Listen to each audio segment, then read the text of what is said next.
And you're right. So many people don't have that because they're just kind of going through the motions, or they're doing what they see other people doing because they feel like, well, if a lot of people are doing that, I should be doing that too. And Yeah. it's not a great way to live a life. I had one a long time ago when I crashed on a highway when I was young. So I had kind of said, I'm not going to do motorcycles anymore. And then about 9 years ago, I decided I'm going to try it again. So I bought a motorcycle, and it was a much bigger one than one that I had. And what you realize on a motorcycle is you're going to go in the direction you're looking. Welcome back to Relatable Wisdom, the podcast where everyday people share the quotes that have shaped their lives, inviting us all to reflect and grow together. Today, we're joined by David Richards, a former Marine Corps officer turned corporate leader and best-selling author. David's journey is one of resilience and transformation, marked by profound experiences that have deepened his understanding of faith and purpose. With a unique blend of leadership, insight, and spiritual wisdom, he's here to share the lessons that have guided him through life's challenges. Let's dive into David's story and discover the wisdom that has inspired him along the way. Tell us your name, your name, and what your favorite quote is. My name is David Richards, and my favorite quote is, "Where focus goes, energy flows." Yeah, okay. Where focus goes, energy flows. Can you explain it to me like I am 5? Probably with analogies. Sure, absolutely. Yeah. We get what we focus on. So let's say if you're 5, you may want a toy, like you want your parents to buy you a toy. And so you focus on the toy, you spend like, are you going to get money for it? Are you going to ask them? Whatever it takes, you're going to find out a way to get that toy. And so the more you focus on it, the more you have a chance to get the toy. Then you either ask your parents, or you work a job, you work your allowance, or you somehow do it. In the adult world, it's best described as, I'll give you a real world example from my own personal life. I used to own a motorcycle, and I had one a long time ago when I crashed on a highway when I was young. So I had kind of said, I'm not going to do motorcycles anymore. And then about 9 years ago, I decided I'm going to try it again. So I bought a motorcycle, and it was a much bigger one than one that I had. And what you realize on a motorcycle is you're going to go in the direction you're looking. And so sometimes on a motorcycle, it's very hard to turn to the left because it's an awkward kind of thing to do. And so I was driving down the road, and I started to turn, and I realized I wasn't turning sharply enough to make the turn. And there was a telephone pole. There was a telephone pole right in front of me. And I was looking at the telephone pole. And just in about a split second, I realized if I keep looking at the telephone pole, I'm going to hit this telephone pole. So I forced myself to turn to the left with my head, and the bike naturally went where I was looking. So the same thing is true in life. If you think about it, if you want to fly to Greece, you can't get to Greece if you don't think about it. Like it's not going to magically happen. You have to focus on what you want. And so the more focus we put on something, and it's even whether it's, it's a good example. Another good example is artistry. So if you've ever created something, I've written a few books, and my last book, I wrote the first draft after 2 years of trying to figure out what I was writing. I wrote the first draft in about a month. And then I went away from it for a few months, and I realized it was too dark. Like it just wasn't what I wanted to convey, but I kept focusing on it. And then I wrote the second draft about 5 months later, and it was a completely different book. So the more we focus on things, the more energy we apply to it. And why this is important in life is if you focus on the things you don't want, that's what you're going to get in your life. If you say, I don't want to be broke, or I don't want to be fat, or I don't want to be lazy, the more you focus on what you don't want, the more you are going to bring that into your life. And so you have to focus, instead of saying, I want to be energetic, I want to be rich, I want to be healthy. Those are different focuses. And the more you focus on what you do want, the more you're going to bring that into your life. Yeah. I noticed we've been using the word focus a lot. If I was being paid for every time we use the word focus, probably I would have had enough to get myself, a nice breakfast somewhere. Maybe in Nigeria, maybe not in US, but maybe in Nigeria, probably about $10-15. So I want us to let's assume that word does not exist for now. What does focus mean, right? What does it mean to focus? It's where are you putting your attention or your awareness? Okay. Okay. So where your awareness is, and that's actually what my second book is about. It's the idea that your mind is an ocean and your awareness is a lighthouse. And so where you shine the lighthouse in your mind is where it's going to go. And most people, at least in the West, and particularly in the United States, because we have such a striving culture, people focus and just kind of put their mind on autopilot. So they do the same thing day after day after day. If you want to place your attention and can take control of it, you have to become mindful. Yeah. And that means stopping and being aware of where your attention or where your awareness is going, and then realizing if it's not going in a way that's beneficial for you, direct it towards the things that you want instead. So if we don't use the word focus, I would say attention or awareness. Okay. Now, you're doing a great job explaining everything. I perfectly understand. But for the child in me, just kind of feels like we have been using a lot of big words up now. So I want us to do something. I don't know how readily available this will be for you, but could you share with us an anecdote, a metaphor, an analogy, or a story of what that clearly defines focus? Because a lot of people, they feel they say they want to focus on something, right? Okay, the thought crosses their mind, but they're not exactly focused on, they don't spend time on that thing. They don't, but they say, oh yeah, you're like, oh, I have to just think about it and stuff like that. And did you do that, Cause? So if we stay with the child idea, and it's telling you to clean your room, Okay. and let's say your room is a complete mess, and you've got clothes on the bed and on the floor, and you've got comic books spread out all over the place, and you've got games and you've got toys everywhere, and you think, I can't focus. This is too much. This is too much. When you think about how to make it simple, is think about the outcome. And the outcome in this case is, what would it be like if your room was completely spotless? If it was, everything was put away, the floor was clean, there weren't clothes lying around. What would it look like? What would it feel like? How would it make you feel? And so when you think about the outcome, that orients your actions towards that end. Because if you look at the room and say, oh my gosh, there's 500 comic books on the floor, there's all my clothes are on my bed, there's toys set, I'll never be able to do this. It's going to take too long. Well, yeah, then if you have that mindset, then that's what you're going to be. But if you think about, well, what's it going to look like when it's clean? Yeah. That gives you that focus to then get organized on how you proceed to clean your room. And maybe you do it by section. You do the books first, then you do your clothes, then you do your toys. And that way you get towards an idea. You create a vision in your head of, I want my room to be really clean. Oh, okay. Yeah. Is that helpful? Yeah, that does it. When did you come to this realization that, I'm guessing this is a quote that it's yours, right? This is not mine. No, I borrowed this from Tony Robbins. Okay. So when did you first come across to this quote? And what would you say your own personal experience that kind of made the quote resonate with you? I came across the quote. I went to my first Tony Robbins event in 2017 up in just outside New York City. And there were a couple of things that I took away from that event that just really changed my experience of life. And that was one of them, because to a very certain extent, you're right. People get focused on the task they're doing. Like if I am cutting my grass, or I'm doing dishes, or I'm cooking something, I get focused on that, but I'm not focused on the outcome of what I want. Like, what do I want to experience?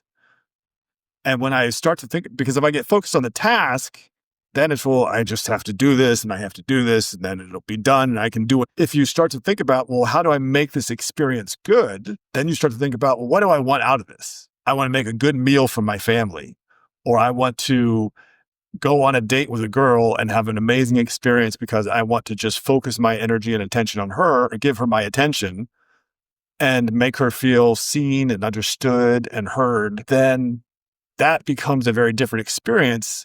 And so when I really understood what that meant, people sometimes have the idea that if something bad happens, they focus on that and they can't take their focus away from it because it's scary, or it makes them afraid, or they're worried about surviving. And obviously, if something's dangerous, that's one component to it. But if something happens in life and it's fearful, we can choose to put our attention on what we're afraid of, or we can take another choice.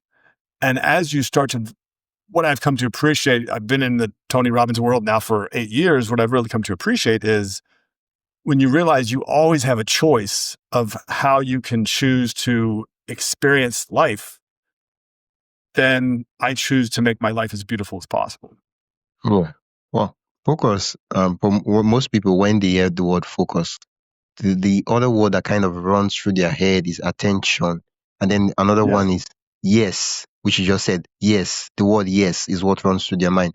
But for me, I do believe that focus is, I think a big component of focus is saying no, not just yes. Sure, because there could be things that can distract you. Yeah. And so you have to say no to those things. And I mean, honestly, over the last few years, I have changed people. I've changed my relationships. I've said no to people because they are distracting me from what I'm focused on for my life. And and that's really the power, the more focus, I guess another way, a word we haven't used yet, is clarity. Okay. When you have clarity about what you want out of your life, whether it's in your career or your relationships or your family, then you start to realize what are the things that are contributing to me having what I want in that aspect of my life and what things are distracting me. And so I say yes to the things that are making me move closer towards that goal or outcome. And I say no to the things that aren't helping me.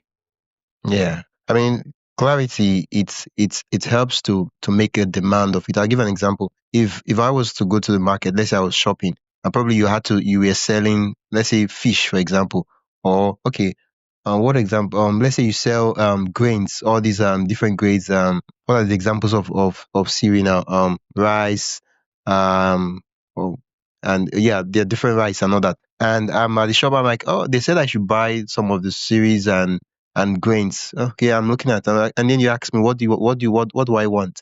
I'm like, yeah, yes. Do you have cereal? I'm like, yeah, I have cereal, but I have this rice here. This one is made in this. It has this stuff. It doesn't have. It's good for this. I have this. I have this. I have this.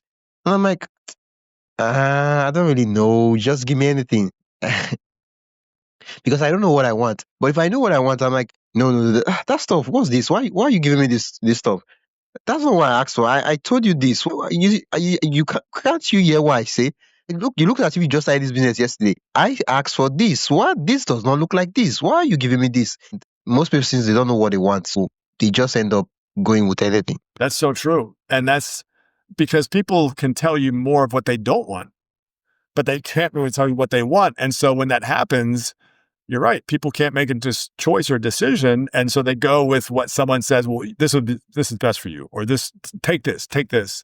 And as you start to realize that your life is completely up to you, then you start to realize, well, let me get clear on what it is I want. Because the more clarity I have, the more that's going to sharpen my focus of what I want.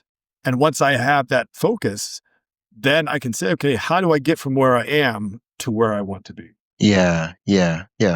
Very important, because if we don't understand, earlier on I talked about saying focus is saying no as well as saying yes.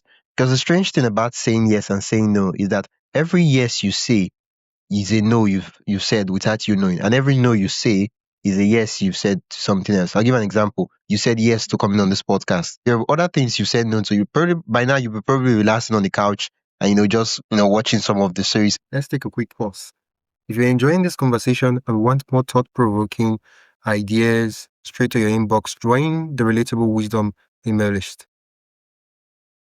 It's free, quick, and filled with bite-sized insights, inspiring quotes, and behind-the-scenes reflections from our guests. Just head to relatablewisdom.com/join. That is relatablewisdom.com/join, or tap the link in the show notes. And hey, subscribing to the podcast helps more than you think, and it's free. So if you haven't already, hit that follow button wherever you're listening. All right, let's get back to the conversation. There's so many things you said no to that because you're like 30 minutes of this time, I'm going to be on the podcast. But then if you say no to to me that, oh no, I can't make out the time for the podcast.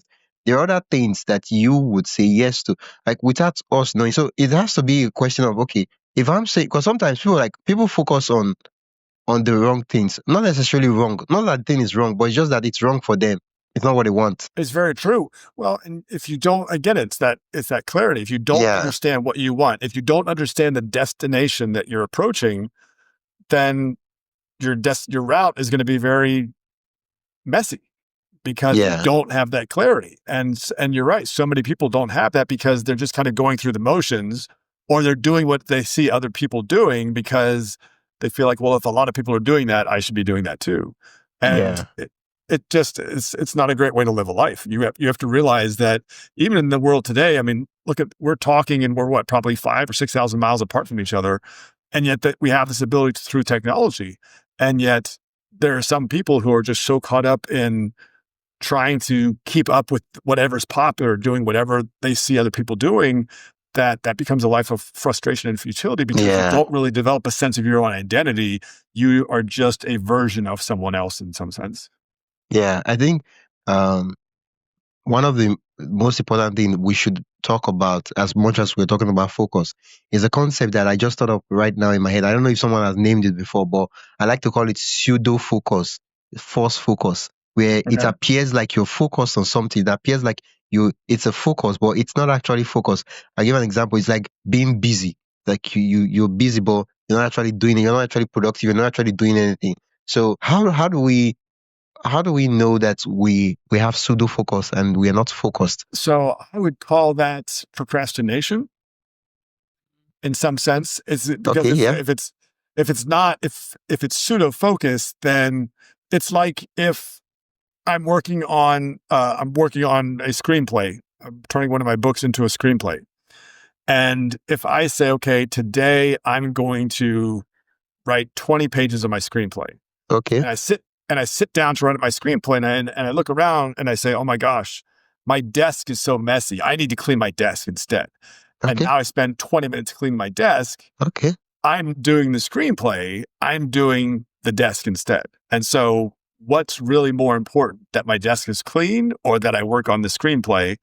And I would say that I work on my screenplay. So in that sense, that's what I would call pseudo focus. Yeah.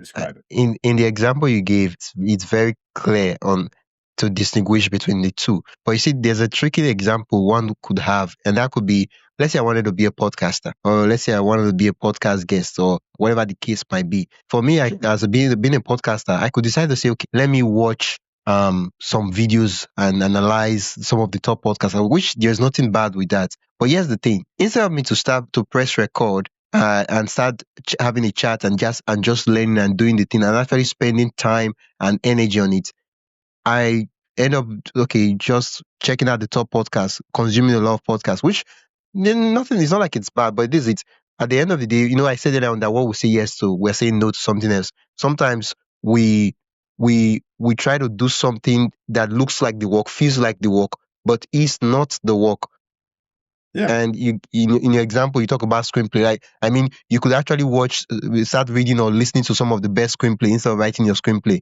It seems like the work. It seems like you're working, like screenplay stuff, but that's not the work. No, that's a great example too, because I've done that, and part of it I've done that intentionally, where I've said I read a book and it said look at movies and try to figure out how they're written so you can see the structure of the movie, and so I've done that a couple times, and then there are times where I said, well, I'm gonna write the screenplay, and I just go watch a movie instead.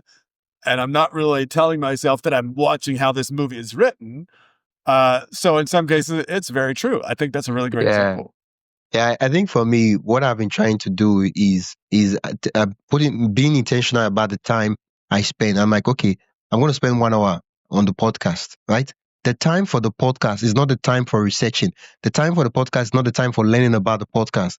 The time for the podcast is doing. It's an action word, doing. It's doing the podcast. So it's the same thing with you, screenplay. Maybe, I don't know how long 20 pages will take you to write, but it could be an hour, it could be 2 hours. But that 2 hours, when you block it out on your calendar, that time is not negotiable. It's not a time meant for, I got to analyze a couple. Of course, analyzing movies is important. It has its own relevance, but that's not like it's not a time that you want to trade or say, okay, let's swap it.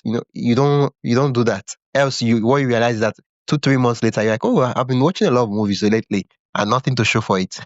True. It's very true. And that's a great example because unless you identify, like you said, the time for the podcast is the time for the podcast. The time for writing the screenplay is the time for writing the screenplay. And unless you have that dedication and lack of distraction, you say, okay, I've set 2 hours aside. This is all I'm doing for the next 2 hours. Then you come up with excuses. You say, oh, well, I need to go do dishes, or I need to take the dog out, or I need to go to the bathroom, or whatever the case may be. And then the 2 hours goes by and they're like, oh, I'm going to go do something else now. So yeah, that's a really great example. It's strange because I was just thinking right now that most times, most people that they say, oh, I'm not focused, they actually focused on something. But it's just exactly, it's not the thing that they want to be focused on. Like, I mean, so one's focus could be the top 10 movies that came out last month, and you watch all the series and all the season. That's focus, right? But that except your job is is to analyze movies and give reviews on that. I mean, of course, there's a place of watching movies once in a while and all that, but you could actually binge watch series after series and spend hours on it. For me, I'm just trying to think that can the human mind exist without having a thought or something without doing something? Like, is it possible? That's a great question. I think there are moments of stillness where you're not. I mean, I think there's. Let me answer it in two ways. I think one, you can try to meditate Okay. and just empty your mind, and two, you can be doing something that doesn't necessarily require. You're concentrated, but you're not. It's almost like you're in flow, like you're just doing something. Like sometimes when I write, I lose track of all the time. I'm not like, if my phone goes off, I'm not listening to my phone. And I'm just kind of focused. But it's not that it's not effortful. Like, I don't have to try to really like, okay, I gotta like, and no, don't bother. Nothing like that. I'm just in this place where this is where I am and this is what I'm doing. And there's this continuity between those two things. And it doesn't require, it's not me trying to focus. It's me just being in this state where things are happening. Yeah, but one of the prerequisites for focus on any of those things is kind of allocating your time to the thing you said you focus on. Like, if you go to say, oh, I meditate, I'm like, okay, how often do you meditate? Well, I meditated the last 3 years. Like, one of those days I meditated like a couple of seconds, and you're just gonna look at me like, dude, do you even understand what it means to meditate? But if I'm like, okay, every day I spend 2 to 3 hours on this thing, you're like, yeah. I mean, the prerequisite is that you have to spend time on it, and then what you do on that thing, if you're actually doing the thing, that's another question, that's another discussion. I think one of the things to really show something that's important to someone is their time and their bank statement. Well, it's what's the value in what you're doing? I mean, is there value for your business? Is there value for your personal growth? Is it just for relaxation? What's the purpose behind what you're doing? Because if you find a big enough why, then that is going to pull you to do it. Yeah. Right. If I have to say, well, if we go back to the kid who needs to clean their room, if I say, if you clean your room, I will take you for ice cream, or I will give you $10 to clean your room, whatever the price for cleaning rooms is today. And that becomes a huge incentive for the kid to clean his room. That's very different than I was going to say, well, clean your room because it looks like a mess and I'm just tired of looking at it. The why behind one is different from the why behind the other one. Yeah, I mean, when I say bank statement, I'll give an example. If I was a podcaster, okay, I am a podcaster, and it's something that's really important to me. I'm doing it like really serious, right? One of the things you'll notice is that on my calendar, if I was to time block all the hours of my day, you will notice some patterns that, okay, so they reaches out to guests, so they he interviews them, so they edits it. You see it it will reflect on the calendar. That's my time. Then on the bank statement, you check some of my expenses. You see that, oh, he spends so amount for the software for recording. He spends so amount for hosting the podcast. He spends, so you can't really say, earlier on you said what you focus on, your energy flows to that thing. And energy could be mental energy. It could also be physical things like, time, and then, what do you call it now? Money too. Yeah. Absolutely. Well, and that's what, I mean, you think about, so here in the United States, Taylor Swift is very popular. Yeah. She has done millions of dollars over the past couple of years while she's been touring, and she's focused. I've seen her perform, and you see someone who loves what they do. Why they do it is because it gives tens of thousands of people joy.